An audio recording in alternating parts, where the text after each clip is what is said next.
Massachusetts is the second most productive state in the USA, behind only New York, which is of course helped significantly by being the home of a global finance center that arguably has more to do with the global economy than any local operations. Massachusetts, though, got there on its own merit. In isolation, it's truly one of the most impressive economies in the world. By GDP per capita, it would be the most productive country on the planet outside of Monaco, even beating out places like Norway and their mountains of oil revenues. And it got there by being smart. The economy's greatest natural resource is its people, and it has the highest average IQ of any state within the USA, which, to be fair, is very important just to spell out Massachusetts.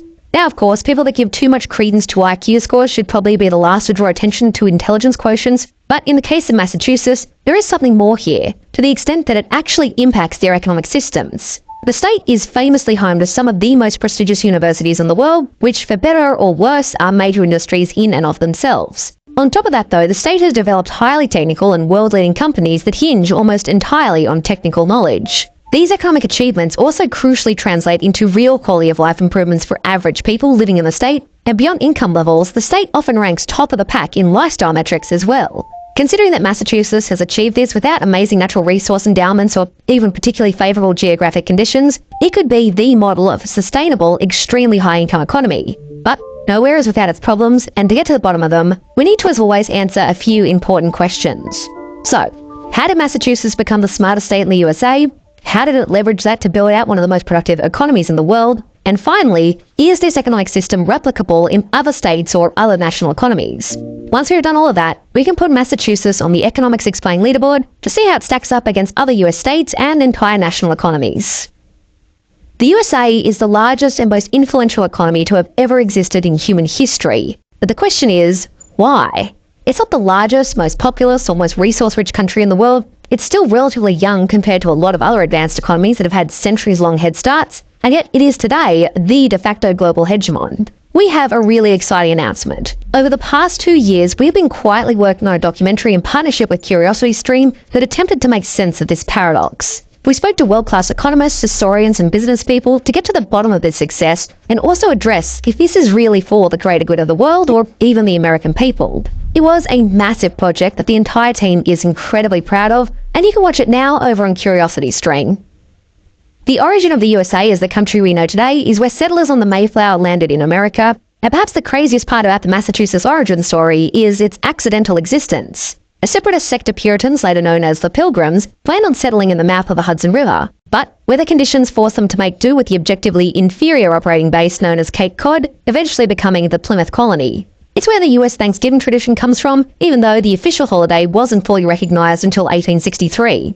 A number of colonies tried to replicate the Plymouth model along the coast, but none of them really prospered. As more continued to flood into the territory, colonial leaders founded Boston, named after a city that the New English aristocracy had once called home. This part is important because Boston was the place where the early settlers of what would be known as the state of Massachusetts made the decision to encourage higher education, creating New College in 1636 for incoming clergy members, which would later be known as Harvard, the oldest institution for higher education in the United States.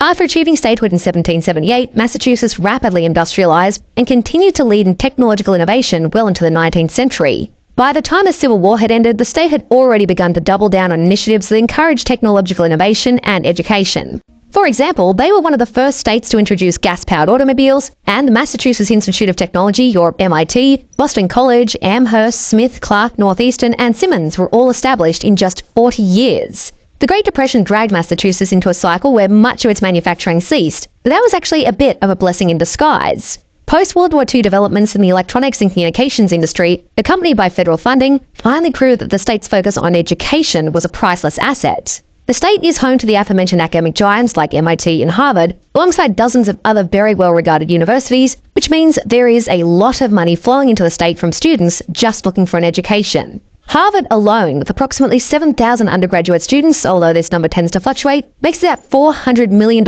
in tuition exclusively. And this doesn't even include housing, groceries, and other basic necessities being paid with money coming primarily from out of state or even outside of the country.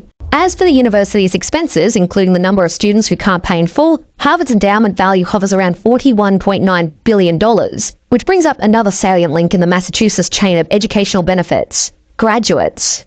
The state's world-leading institutions also attract very clever alumni and faculty who teach and often have very well-paid side gigs, lending their expertise to high-end research firms from private industry and the government.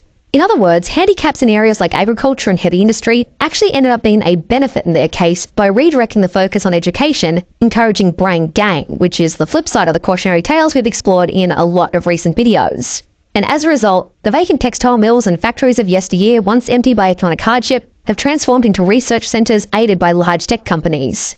Massachusetts is currently home to thousands of labs, R&D facilities, and advanced manufacturing centres because it's home to so many smart people, and smart people move there because that's where the jobs for smart people are, and so it becomes a self-fulfilling prophecy. In fact, Massachusetts is one of the 10 states that performs between $15 and $36 billion per year in R&D, and it's a national leader in the realm of venture capital investments, staying toe-to-toe with global monoliths like Silicon Valley. One of the most newsworthy examples in recent years is a company like Boston Dynamics, an MIT spin-off founded in the early 90s. The company still has deep ties with the university and frequently collaborates with the Defense Advanced Research Projects Agency, or DARPA, the R&D wing of the Department of Defense. What started as a glorified university research project has grown into a major institution in its own right, with the employee count reaching 700